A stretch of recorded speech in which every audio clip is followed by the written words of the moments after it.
Hello everyone, here I am back with the video lecture. और आज हमने जिस टॉपिक को डिस्कस करना है वो हमारे पास है ऑस्टियोपोरोसिस की एक्सटेंशन। ठीक है, जो पोस्ट मेनोपॉजल और एज एसोसिएटेड ऑस्टियोपोरोसिस है।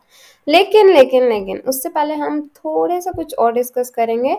बेसिकली हेलो हम एवरीवन, पहले हम आज उसकी एक तरफ प्लेटफॉर्म चलते को देख रहे हैं। हैं। सो आप लोगों को अली एक्सप्रेस के बारे में काफ़ी कुछ पता होगा। ठीक है, सो अली एक्सप्रेस एक ऐसा प्लेटफॉर्म है जो आपको बहुत ज़्यादा अच्छे अच्छे रेट्स पे ना आपको चीज़ें अफोर्डेबल रेट्स पे देता है। ठीक है, लेकिन इसके लिए ना लोगों को बहुत ज़्यादा इशूज़ हैं कि लाइक ये क्या प्रोडक्ट्स देता है, कैसे देता है, और बहुत से लोग समझते हैं कि ये अच्छे प्रोडक्ट्स नहीं देते। ठीक है, सो बहुत से लोग इस पर ट्रस्ट नहीं करते हैं, like Amazon and other aspects. ठीक है, लाइक बहुत अच्छे बड़े प्लेटफॉर्म से अली एक्सप्रेस को लोग काफ़ी करते हैं। लेकिन हमारे कंट्री में इसके लिए इसके साथ हमारे जैसे कंट्रीज में ये काफ़ी अफोर्डेबल प्राइसेस में आपको चीज़ें देते हैं। और आई थिंक सो इनके प्राइसेस के साथ साथ इनकी क्वालिटी भी बहुत अच्छी होती है। मैंने बहुत सी चीज़ें ऑर्डर की हैं और अभी तो इस पर इतनी ज़्यादा सेल्स लगी हुई है कि आप सब कुछ ऑर्डर कर सकते हो, मतलब सब कुछ। ठीक है, मतलब जो मर्जी कैटेगरी आप चाहो, हर कैटेगरी में आपके पास सेल्स ही सेल्स है। ठीक है, और इसके साथ साथ आप इनकी गेम्स खेल के डिफरेंट तरह से आप गिफ्ट्स ले सकते हो। ठीक है, और up to 40% sorry up to $40 तक आप जो है यहाँ पे बेसिकली डिस्काउंट और ले सकते हो अगर आप गेम्स को खेलो। ठीक है, इनकी काफी गेम्स होती हैं। अगर आप इनकी ऐप डाउनलोड करोगे तो आपको भी बिल्कुल पेड प्रमोशन नहीं है, भी नहीं है। सिर्फ मैं आप लोगों को बताना चाहिए कि एक्सप्रेस की सेल 26 मार्च को खत्म होने वाली है, तो उससे पहले पहले आप जल्दी से ऑर्डर कर लो। ठीक है, सेल स्टार्ट है 28 मार्च, बट सम कुछ चीजें 26 से खत्म होना स्टार्ट, मोस्टली सेल जो है 28 मार्च को एंड हो जाएगी। सो उससे पहले पहले जितना हो सकता है आप ऑर्डर करो। और अली एक्सप्रेस की चीजें बहुत अच्छी है, मैं आपको आगे रिव्यूज दूंगी क्योंकि मैंने बहुत सी चीजें ऑर्डर की हैं। तो मैं आपको वीडियोस में शॉर्ट रिव्यूज दे दिया करूंगी कि क्या क्या ऑर्डर किया, किस किस तरह से ऑर्डर किया। ठीक है, तो हम उसको बाद में डिस्कस करेंगे। हम लेक्चर की तरफ वापस आते हैं। एक्सप्रेस की बहुत ज्यादा सेल्स लगी हैं, आप जो चाहो जिस कैटेगरी में चाहो आपको हर तरह से सेल्स यहाँ पे आपको नजर आ रही है। ठीक है, बहुत डिफरेंट चीजों पे डिफरेंट तरह से सेल्स लगी हुई हैं। सो आप जाओ और ग्रैब द अपॉर्चुनिटी, जितना हो सकता है आप अफोर्डेबल प्राइस पे चीजें लो। और एलिएक्सप्रेस की चीजें बहुत अच्छी होती हैं। इट्स नॉट लाइक कुछ चीजों में अगर आपको फॉल्ट आ भी गया तो इट्स नॉट लाइक दैट कि एलिएक्सप्रेस ने खो दिया। ठीक है, लेकिन एलिएक्सप्रेस बहुत लेजिट ऐप है और बहुत अच्छी चीजें डिलीवर करती है। So thanks for watching. अब हम अपने लेक्चर की तरफ वापस चलते हैं। मैं लिंक पिन दे दूंगी आपको कि आप एलिएक्सप्रेस की एलिएक्सप्रेस की गेम्स का भी और आपको एलिएक्सप्रेस का भी। सो आप जाके वहां से प्रोडक्ट्स खरीद सकते हो डिफरेंट तो तरह हम के। अपने सो लेक्चर थैंक्स की फॉर तरफ वाचिंग। अब वापस हम आते लेक्चर हैं। की तरफ हमारा वापस आज चलते का हैं। लेक्चर था post menopausal age related age associated osteoporosis. ठीक है, ऑस्टियोपोरोसिस बेसिकली पोस्ट मेनोपॉजल और एल्डरली वुमेन में हमने कहा ज्यादा होता है। ठीक है, लेकिन एल्डरली मैन में भी सस्पेक्टेबल होता है। ठीक है, लेकिन उन्होंने कहा half of all and about one third of man developing fractures related to osteoporosis. ये बहुत ज्यादा रिसर्चर्स ने बताया। ठीक है, मतलब हमारे पास उन्होंने ये बात की है कि इतने ज्यादा लोग हैं कि जो है मतलब एज रिलेटेड ऑस्टियोपोरोसिस पे ना ऑस्टियोपोरोसिस की वजह से फ्रैक्चर्स डेवलप होते हैं एल्डरली एज में। ठीक है, अब एल्डरली एज मोस्टली जो होती है ना अकॉर्डिंग टू काफ़ी ज़्यादा जो कैटेगरीज डिफरेंट तरह से कैटेगरीज उन्होंने एल्डरली के लिए दी है ना, उनमें बेसिकली जो होता है ना वो 45 से 50 से अबव जो लोग होते हैं वो एल्डरली कंसीडर होते हैं एज एन एशियंस। ठीक है, क्योंकि हमारे पास एशियंस में काफ़ी ज़्यादा क्या होता है कि हमारे पास ना बेसिकली देखो एशियंस में ना बेसिकली हमारे पास जो मेजर चीज़ आ रही होती है ना वो ये होती है because of the environment and because of the diet and because of the lack of exercise, बाकी मल्टीपल चीज़ों की वजह से एजिंग का प्रोसेस ज़रा जल्दी होता है। एल्डरली पेशेंट या एल्डरली जो एजेस होती है ना वो आपके पास अर्ली आ जाती हैं एज कम्पेयर टू आप वेस्ट में देखो। ठीक है, सो हमारे पास ये चीज़ें कुछ हैं जो हमने डिस्कस करनी है कि हमारे पास बेसिकली एशियंस में कैसे होती है। ठीक है, although it was once regarded as primarily a health concern for women, with the increasing age of population osteoporosis एक emerging हमारे पास कंडीशन है। ठीक है, ये बात हमें पता हो जानी चाहिए कि अभी तक कि ऑस्टियोपोरोसिस एक सीरियस हेल्थ कंसर्न है। लोग इसको बहुत लाइट लेते हैं। ऑस्टियोपोरोसिस ओके ये तो हो ही जाता है, लेकिन एक बहुत सीरियस प्रॉब्लम है क्योंकि ये अपने साथ साथ मल्टीपल और डिजीजेस, जैसे हम डायबिटीज़ को डिफरेंट जगह पे डिस्कस करते हैं ना कि ये मल्टीपल डिजीजेस को साथ लेके आता है, एग्जैक्टली लाइक दैट ऑस्टियोपोरोसिस भी एक मेजर सीरियस हेल्थ कंसर्न है। ठीक है, अच्छा risk factors for osteoporosis include being female. ठीक है, फीमेल होगी, हमने वाइट और एशियन देखो एथनिसिटी आ गई ना, हमने यही बात की एशियंस में ज़्यादा होती है, उन्होंने वाइट्स में भी लिखा है पर एशियंस में ज़्यादा होती है। ठीक है, ओल्डर एज, स्मॉल स्टेचर और फ्रेम साइज। ठीक है, आप बंदे का ना साइज छोटा होना भी एक बहुत लाइक होता है। ठीक है, ऑस्टियोपोरोसिस का रिस्क ज़्यादा होता है। ठीक है, फैमिली हिस्ट्री ऑफ ऑस्टियोपोरोसिस, ये सारी चीज़ें काफ़ी ज़्यादा हैं। और family history I think so मैंने ना मल्टी मतलब मैंने अपनी अभी तक की जो सारा एक्सपीरियंस देखा ना उसमें यही दिखा है कि ऑस्टियोपोरोसिस एशियंस में हो ही जाता। ठीक है, उनके पेरेंट्स में होता ही होता है, फिर उनमें आता है, फिर ऐसे इस तरह चलता जाता है। मैंने अपनी यहाँ पे मैक्सिमल आप ये कह लो 90 to 95% पेशेंट्स में ना ऑस्टियोपोरोसिस देखा है, लेकिन कुछ में थोड़ा और लेटर एज 60s अबव आता है, कुछ में 50 अबव आ जाता है, लेकिन ये हो जाता है। ठीक है, because of diet, lack of supplements, lack of मतलब एक्सरसाइज, एवरीथिंग। ठीक है, हर चीज़ जो होती है ना बेसिकली ऑस्टियोपोरोसिस को करने में कोई ना कोई रोल प्ले कर रही होती है, ठीक है। अब हमने दो टाइप्स के ना यहाँ पे उन्होंने आपको ऑस्टियोप्रोसिस बताए हैं, ठीक है। पहला ऑस्टियोप्रोसिस उन्होंने आपको जो बताया है वो ये है कि हमारे पास जो पोस्ट मेनोपॉजल ऑस्टियोप्रोसिस है, ठीक है। जो पोस्ट मेनोपॉजल ऑस्टियोप्रोसिस है ना, वो 40% ऑफ वुमेन जो होती है ना आफ्टर एज 50 वो हो ही जाता है, ठीक है। अब उन्होंने हमारे पास ये बात की है कि एज 50 आफ्टर एज 50 जो होता है हमारे पास 40% ऑफ फीमेल्स में अगर ऑस्टियोप्रोसिस 1 हो जाता है, ठीक है, तो बेसिकली इसके क्या होता है, ठीक है। अब उन्होंने ये बात की है कि first osteoporotic fracture usually begin to occur after 15 years of menopause.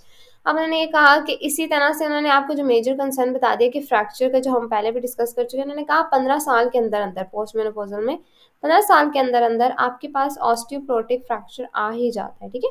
With women suffering approximately 2/3 as many femoral, ज़्यादातर फेमोरल नेक का फ्रैक्चर होता है, जो हमने लास्ट में भी दिया था। मैंने उसमें आपको एक केस सिनेरियो भी डिस्कस किया था, तो मैंने उसकी आपको लिंक दे दिया था। मैं इस भी वीडियो के ऊपर आपको दे दूंगी। फेमोरल नेक फ्रैक्चर के ऊपर हमने एक केस डिस्कस किया हुआ है, जो बायोमैकेनिक्स का केस था, ठीक है। मैं उसका लिंक ऊपर आपको दे दूंगी, आप वहाँ से उसको भी देख लेना अच्छे से, ठीक है, ताकि आपको आइडिया हो जाए कि क्यों इन्होंने ये कहा है कि वुमेन जो होती है उनमें ज़्यादा होता है, और वुमेन से ज़्यादा एल्डरली एजेस में जो फेमोरल नेक फ्रैक्चर है वो ऑस्टियोप्रोसिस की वजह से क्यों हो रहा होता है, ठीक है। 3 times as many vertebral fractures and 6 times as many wrist fractures as men of the same age, ठीक है। अब ये सारे फ्रैक्चर्स उन्होंने बता दिए वर्टिब्रा के फ्रैक्चर्स। मैंने इतने केसेस देखे हैं ना कॉक्सिक के फ्रैक्चर्स के, ठीक है। मैंने डिफरेंट और भी फ्रैक्चर्स के देखे। पेशेंट बेड रिडन हो जाता है, मेरे पास MRI CT स्कैन्स हर चीज़ आती है, फिर वो मेरे से डिस्कस करते हैं कि बेसिकली पेशेंट को क्या ट्रीटमेंट दिया जाए, किस तरह से प्रोटोकॉल होना चाहिए, कितना हद तक आप पेशेंट की कंडीशन को लिमिटेड कर सकते हो, कितना हद तक उसकी रिकवरी हो सकती है, ये सारी चीज़ें, ठीक है। कि मेजर कंसर्न हम यहाँ पे अभी डिस्कस नहीं करेंगे, ये थोड़ा हाई लेवल की चीज़ है, लेकिन हाँ मैं आपको एक बेसिक चीज़ बता रही हूँ कि फेमोरल नेक का फ्रैक्चर, वर्टिब्रल फ्रैक्चर्स, रिस्ट के फ्रैक्चर्स हो जाते हैं इन लोगों में, ठीक है। अच्छा, अब हमारे पास अब फीमेल्स की बात हो गई, ठीक है। अब उन्होंने कहा ये डिस्क्रिपेंसी जो होती है ना ये पार्शली क्यों होती है मेन में, ठीक है। क्योंकि पीक जो होती है वुमेन में ज़्यादा होती है, एडल्टहुड भी वुमेन्स में ज़्यादा हो जाती है, इसलिए मेल्स में ना थोड़ा सा, ये नहीं कहते बहुत ज़्यादा पीक है, लेकिन होती है, ठीक है। लेकिन उन्होंने कहा कि partially because of the greater prevalence of disconnection the trabecular network among postmenopausal, यही मैंने बात की आपको कि बोन्स का जो ट्रबैकुलर जो स्पॉन्जी रीजन है ना, बेसिकली बोन्स का जो स्पॉन्जी बोन जिसको हमने कहा है, जो ट्रबैकुलर बोन है, बेसिकली वो वुमेन में पहले ही जल्दी वीक होना स्टार्ट हो जाती है डिफरेंट रीजंस की वजह से। जैसे हमने पहले न्यूट्रिएंट्स को डिस्कस किया, ब्लड वेसल्स के फ्लो को डिस्कस किया, एक हार्मोन्स को डिस्कस किया, ठीक है। बेसिकली वुमेन्स में डिफरेंट लाइफ के डिफरेंट पार्ट्स में हार्मोन्स काफ़ी चेंज होते हैं, ठीक है। तो उन सारी चीज़ों को हमने डिस्कस किया। ये था हमारे पास फीमेल्स का, ठीक है। ऑस्टियोप्रोसिस 2 जो है ना बेसिकली ये मतलब एज रिलेटेड होता है, ये आप पोस्ट मेनोपॉजल रिलेटेड नहीं है, ये एज रिलेटेड है। एज रिलेटेड जो होता है ना अफेक्ट करता है वुमेन वैन को तकरीबन एज 70 के बाद, ठीक है, 60-70 के बाद। लेकिन अब रिसर्चेस कहती हैं कि 60 के बाद भी आपको एज रिलेटेड ऑस्टियोप्रोसिस होता है, ठीक है। लेकिन हमारे एशियंस में मैंने 50 अबव 55 अबव भी देखे हैं लोग, ठीक है। So after age 60, about 90% of all fractures in both man and woman, उन्होंने कहा 60 के बाद के जो सारे fractures होते हैं ना आपकी बॉडी के वो ऑस्टियोप्रोसिस रिलेटेड होते हैं, ठीक है। These fractures are one of the leading cause of death in elderly population, ये उन्होंने कहा। देखो, ये उन्होंने कहा कि एज रिलेटेड तो था हमारे पास ऑस्टियोप्रोसिस, ठीक है। लेकिन उन्होंने कहा कि जो सारे फ्रैक्चर्स होते हैं ना आफ्टर द एज ऑफ 60, ठीक है, वो सारे के सारे आपके पास डेथ कॉज कर सकते हैं एज मतलब एल्डरली पॉपुलेशन में। वो क्यों कर सकते हैं? क्योंकि वो ऑस्टियोप्रोसिस रिलेटेड होते हैं। फ्रैक्चर्स होते हैं वो कॉज डेथ करते हैं, क्योंकि फ्रैक्चर्स की हीलिंग ना लेटर एजेस में हो भी नहीं रहे होते, दूसरा ये ऑस्टियोप्रोसिस होने भी नहीं देता, ठीक है। तो ये सारी चीज़ें उन्होंने आपके साथ डिस्कस की कि हाँ हमारे पास ऑस्टियोप्रोसिस 2 जो एज एसोसिएटेड है वो कैसे, ठीक है। All the radius ulna, femoral, leg, spine, ये सारे फ्रैक्चर जैसे मैंने आपको बता दिया ये सारे बहुत कॉमन होते हैं, ठीक है। ऑस्टियोप्रोसिस बैक पेन की ना मोस्टली पेशेंट कंप्लेन करता है, वो हमारे पास फ्रैक्चर्स होते हैं ना वो हमारे पास बेसिकली स्पॉन्जी बोन के वीक होने की वजह से होते हैं जो वर्टिब्रास में होते हैं, ठीक है। क्रश फ्रैक्चर्स भी होते हैं नंबर स्पाइन में, क्योंकि कंप्रेसिव लोड जो होता है ना वो वेट नहीं उठा रहा होता आपकी बॉडी का, ठीक है।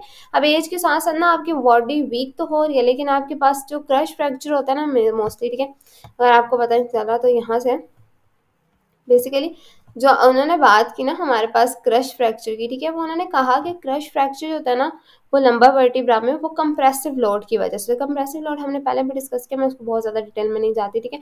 सिर्फ कंप्रेसिव लोड जो होता है ना वो क्या कॉज करता है कि पेशेंट एक्चुअली एडियल्स में ना डेली लिविंग एक्टिविटीज़ में वो अपना वेट ही बेयर नहीं कर सक रहा होता है, जिसकी वजह से हमारे पास एक बॉडी की हाइट में भी रिडक्शन आती है। आप देखते हैं थोड़ा सा जब एजिड हो जाता है पेशेंट, उसकी हाइट आपको कम कम लगने लग जाती है, ठीक है।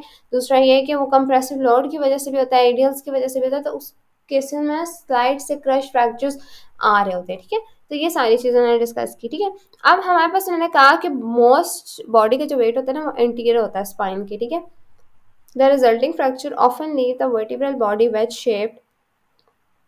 अब थोरेसिक काइफोसिस पता नहीं आप लोगों ने कभी ये टर्म सुनी है कि नहीं, लेकिन काइफोसिस बेसिकली ये होता है कि आपके जो वर्टिब्रा है ना, आपका कौन सा वर्टिब्रा बेसिकली यहाँ पे होता है, थोरेसिक। जब काइफोसिस थोरेसिक की बात करें ना तो हमारे पास थोरेसिक है, ठीक है।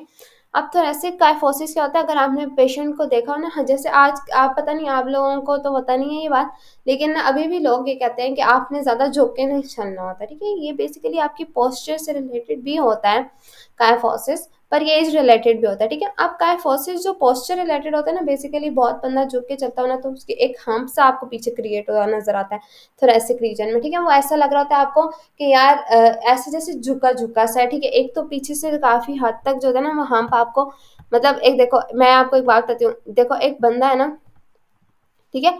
अब उसका ना यूं करके बाहर ये वाला स्पाइन का रीजन जो होता है ना वो बाहर की तरफ निकल आया, ठीक है। तो उस केस में क्या होता है, बेसिकली एक हम्प सा क्रिएट होता है जिसको हम डॉगर्स हम्प कहते हैं, ठीक है। डॉगर्स हम्प जो होता है बेसिकली ये एक डिफॉर्मिटी है जो थोरेसिक रीजन पे आती है, और पेशेंट का ना ऐसे बाहर बड़ी सी चीज ऐसा आपको फील होता है हम्प सा, ठीक है। आपको उभरा हुआ ना सारा पीछे वाला रीजन फील होता है। अब ये क्यों होता है, क्योंकि हमारे पास एक तो फिजिकली आप जैसे हमारा एक पर्सन है ना वो झुक झुक के चलता है तो उसका हम बन गया, ये वो रिलेटेड एज रिलेटेड होता है। जो एज रिलेटेड होता है ना वो बेसिकली समटाइम्स फ्रैक्चर्स की वजह से भी हो रहा है, स्लाइड स्लाइड से फ्रैक्चर्स होने की वजह से वो पेशेंट अफेक्ट हो जाता है। और एज रिलेटेड पेशेंट्स अगर आप एजेड पेशेंट्स में देते हैं वो झुक के ही चलते हैं, क्यों, क्योंकि हमारे पास वहाँ पे वीक बोन्स की वजह से उनकी काफ़ी हद तक जो होती है वो हम क्रिएट हो चुका होता है। अच्छा, vertebral compression fractures are extremely painful and debilitating and affect physical, functional and psychosocial aspects of the person's life, ठीक है। अब उन्होंने बात की कि हमारे पास vertebral compression fractures होते हैं वो पेनफुल होते हैं, एक्सट्रीमली पेनफुल होते हैं, ठीक है। बेसिकली एक तो पेशेंट का हर चीज़ अफेक्ट हो जाती है, physically, functionally, psychosocial aspect. Patient जब एजिड हो जाता है ना तो उसकी सारी लाइफ मतलब इफेक्ट हो जाती है, उसके एरियाज बिल्कुल मतलब उस तरह नॉर्मल ही नहीं रहते जिस तरह से उसके एज जाहिर सी बात है एक यंग एज में थे। तो अब वो सारी चीज़ें जो होती है इतनी ज़्यादा इफेक्ट हो जाती हैं कि पेशेंट जो होता है ना वो शायद पेन तो होता ही होता है फ्रैक्चर का, लेकिन एक जो पर्सन का साइकोलॉजिकल इशू होता है ना उसकी वजह से वो पेन बहुत ज़्यादा एक्सट्रीमली इंक्रीज हो जाता है, ठीक है। As spinal height is lost, there is added discomfort from the rib cage pressing on the pelvis. Pelvis पे भी pelvis पे भी हमारे पास काफ़ी हद तक देखो, अब हाइट अगर लॉस होगी ना पेशेंट की तो जाहिर सी बात है यंग एज में तो आप नॉर्मली उसको जैसे बेयर कर सकता था, पेल्विस ने अच्छे से किया, सारा कुछ हुआ। लेकिन अब क्या होता है कि स्पाइनल हाइट जैसे लॉस हो जाती है ना तो हमारे पास पेशेंट में डिस्कम्फर्ट्स आता है, रिबकेज की वजह से रिबकेज प्रेस होने लग जाता है, पेल्विस में पेन आना शुरू हो जाती है, पेल्विस के रीजन पे भी पेशेंट पेन कंप्लेन करते हैं, समटाइम्स फ्रैक्चर्स भी होते हैं लेकिन इतने ज़्यादा नहीं, लेकिन मेजरली जो होता है ना वो पेल्विस पे जो होता है वो एक डिस्कम्फर्ट सी आ जाती है, रिब केज में डिस्कम्फर्ट सी आ जाती है। ये सारा जो रीजन होता है ना वो सारा क्या करता है बेसिकली इफेक्ट हो रहा होता है, ठीक है। As the skeleton ages in man, there is an increase in vertebral diameter that serves to reduce compressive stress, ठीक है। अब उन्होंने ये बात की थी जो पहले बात हो रही है, वर्टिब्रल डायमीटर की जो इंक्रीज है ना वो क्या करता है, कंप्रेसिव स्ट्रेस कॉज करता है वेट बेयरिंग में, ठीक है।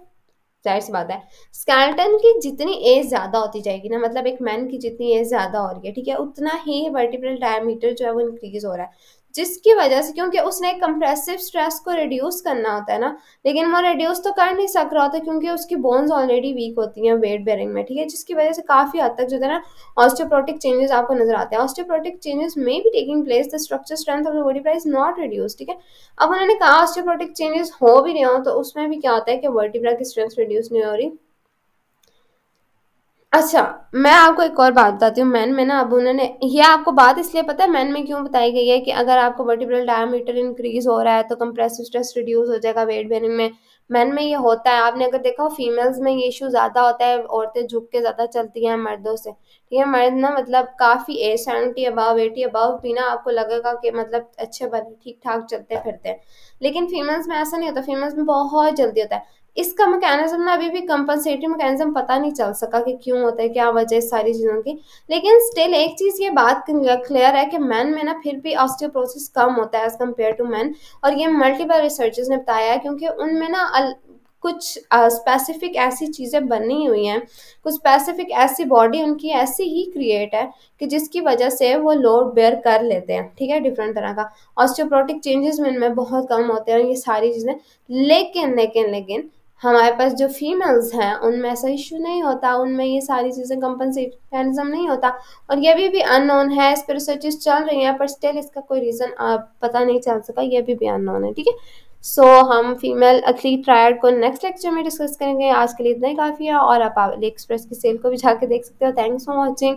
कोई भी इशू हो, कोई भी प्रॉब्लम हो तो कमेंट सेक्शन में बता सकते हो, मैं अली एक्सप्रेस के लिंक्स नीचे दे दूंगी, आप वहाँ पे जाके देख सकते हो। और जो प्रोडक्ट्स कुछ मैंने ऑर्डर किए हैं वो काफ़ी अच्छे थे, मैं आपको उनकी लिंक्स भी दे दूंगी। So thanks for watching. कोई चीज़ समझ नहीं आई या कोई और चीज़ किसी की चीज़ में कोई इशू है तो आप कमेंट सेक्शन में पूछ सकते हो। Thanks for watching.